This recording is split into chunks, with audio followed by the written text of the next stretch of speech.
एक जंगल में एक हाथी और एक बकरी रहते थे। दोनों बहुत पक्के दोस्त थे।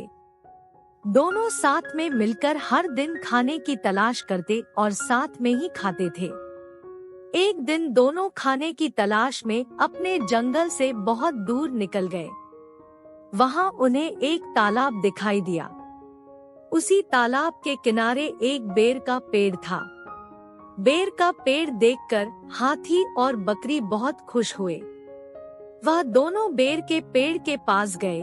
फिर हाथी ने अपनी सूंड से बेर के पेड़ को जोर से हिलाया और जमीन पर ढेर सारे पके हुए बेर गिरने लगे।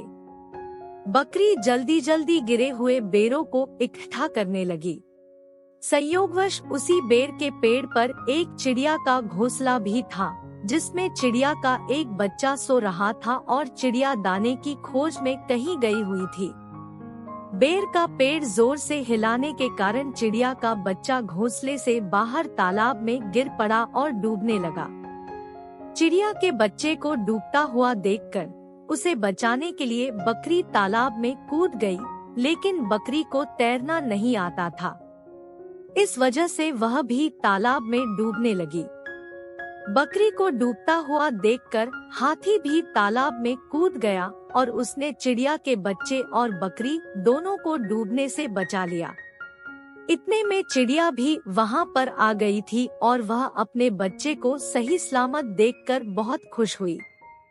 उसने हाथी और बकरी को इसी तालाब और बेर के पेड़ के पास रहने के लिए कहा। तब से हाथी और बकरी भी चिड़िया के साथ उस बेर के पेड़ के नीचे रहने लगे। कुछ ही दिनों में चिड़िया का बच्चा बड़ा हो गया। चिड़िया अपने बच्चे के साथ जंगल में घूमकर आती थी और हाथी और बकरी को जंगल में किस पेड़ पर फल लगे हैं, इसकी जानकारी देती थी। इस तरह हाथी, बकरी और चिड़िया मजे में रहते और खाते पीते थे।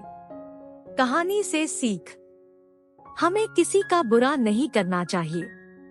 अगर हमारी गलती से किसी को परेशानी होती है तो उस गलती को सुधारना चाहिए और मनमुटाव दूर करते हुए एक दूसरे की मदद करनी चाहिए।